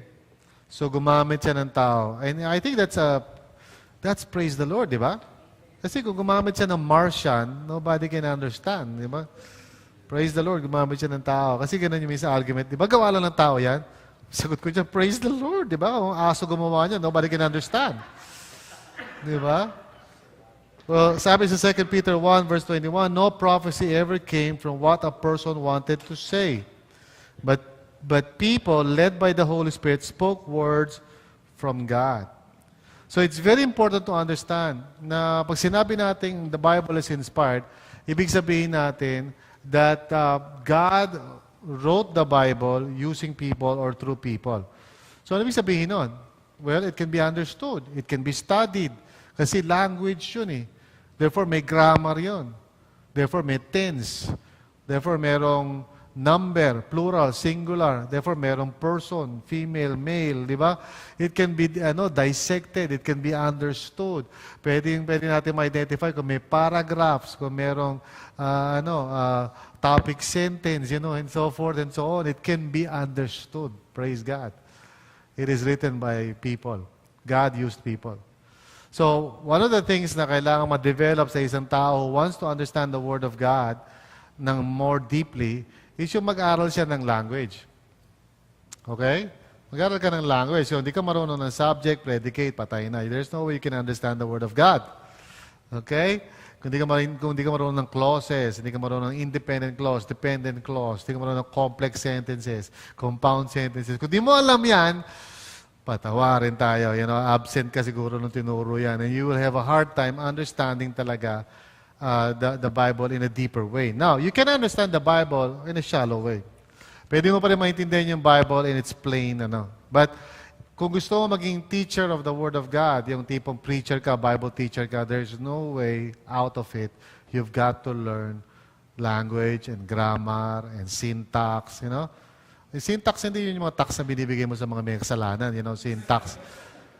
It is part of, pag nag-aaral ka ng language. So, kaya not everyone can be teachers. Not everyone. Kasi mga teachers ng Bible kailangan ma-detalye. Marunong maghimay-himay. Okay? Right? Amen. So, kung gusto nyo maging teacher ng Bible, pwede naman. Pero kailangan mag-review kayo ng Start muna kayo sa English. Di ba? Pagkatapos yung mag-aaral ng English, napunta naman kayo sa mga original languages, Greek, Hebrew. Okay? Yung iba kinakarir talaga yan. Ako hindi ko kinakarir. Pero kaya kong maintindihan. So, inspiration means the Holy Spirit is the author. The Holy Spirit is the author. Now, Sabi sa Acts 1:16, the scripture had to be fulfilled, which the Holy Spirit spoke long ago through the mouth of David. Acts 28:25, the Holy Spirit spoke the truth to your forefathers when He said through Isaiah the prophet. Ezekiel 11:5, then the Spirit of the Lord came upon me and He told me to say. So pag sinabi nating inspired, una sinasabi natin, ang ginamit ni Lord mga tao. Pangalawa, ang ibig natin sabihin sa inspired, it was the Holy Spirit who was guiding the people sa susulat nila. You understand? So there are basically two words na napaka-importante intindihin nyo rito. First, yung salitang verbal. Verbal. Ang ibig sabihin nito, God inspired the words, not just the ideas. Okay? Very important. God inspired the words, not just the ideas. In other words, yung actual word na ginamit ng author is inspired. He could have chosen other words.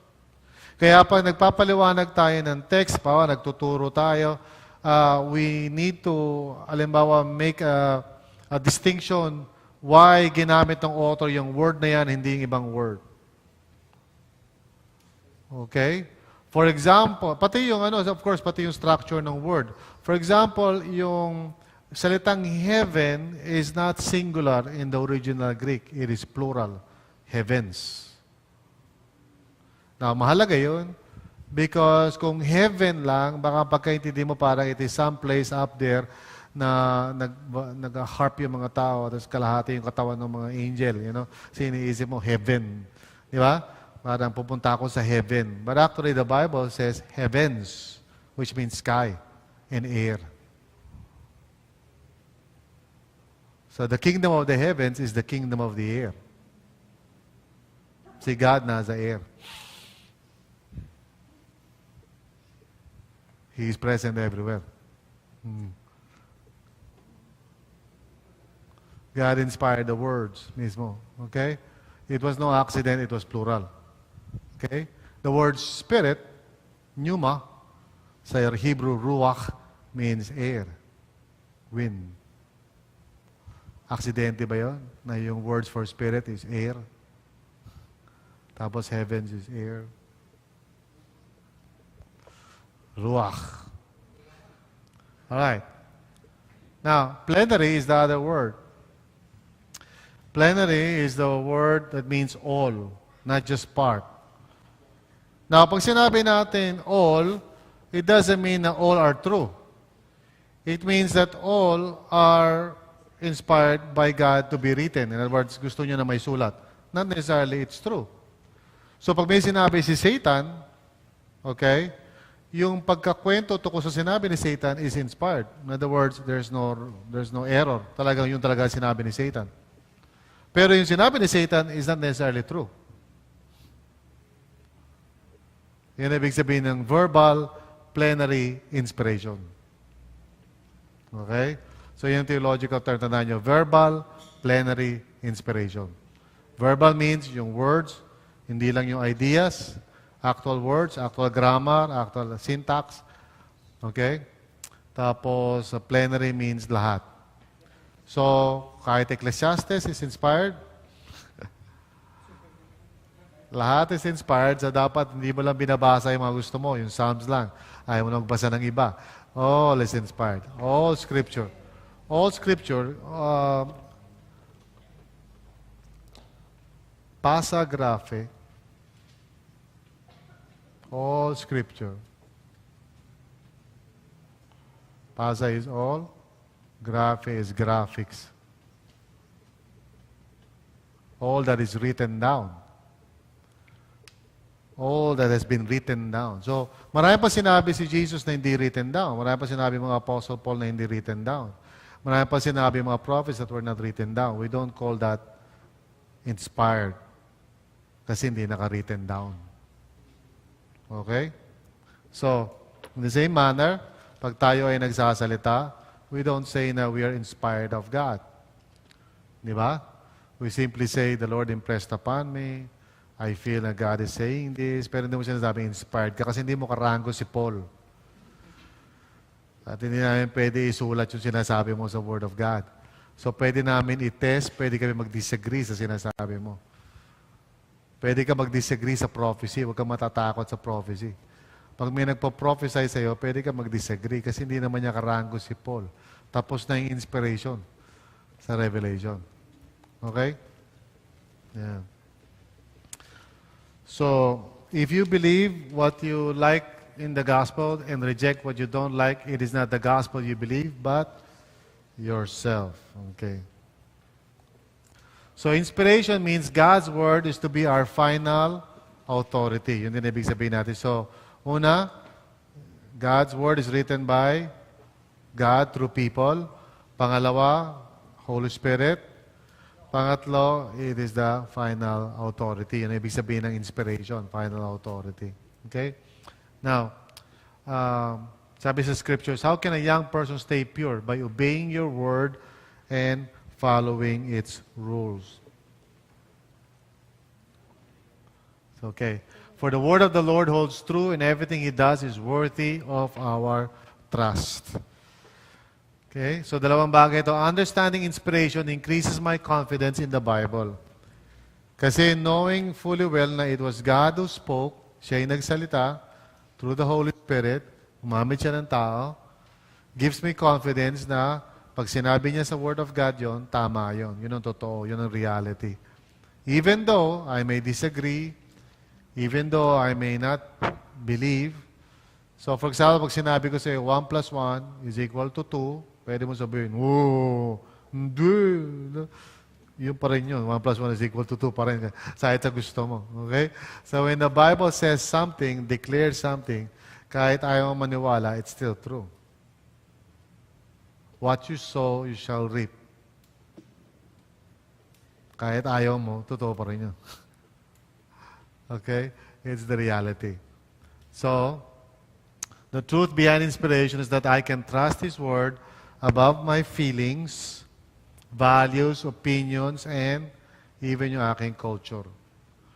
So dapat bilang biblical Christians tayo, dapat we should walk based on God's Word. Bagamat, like I told you, minsan God would impress upon you, mag-guide siya sa'yo in many different ways. Minsan binabasa mo yung circumstances o kaya yung conversations mo with people.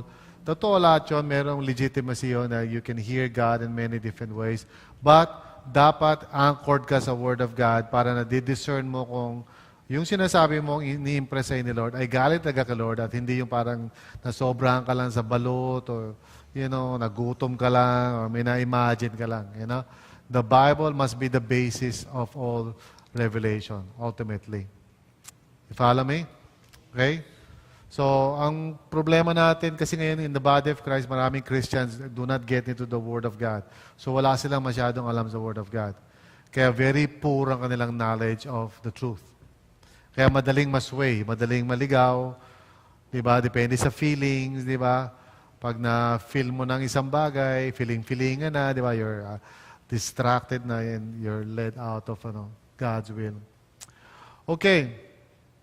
So, here are some discussions for you, okay? First, ito muna pag-usapan natin. Give some examples of the struggle to trust God's Word above your feelings, trust God's Word above the values you've grown up with, trust God's Word above your opinions, trust God's Word above your culture. Pili lang kayo isa dyan. So, get a partner and discuss saan ka nag-struggle, anong aspekto ng pagtitiwala sa salita ng Diyos. You don't have to answer all of that. Just get one, choose one, pinaka-recent siguro, relevant na parang nahirapan ko sumunod kay Lord.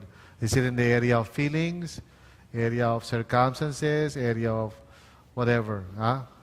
Philosophy ng tao? Go ahead, sige.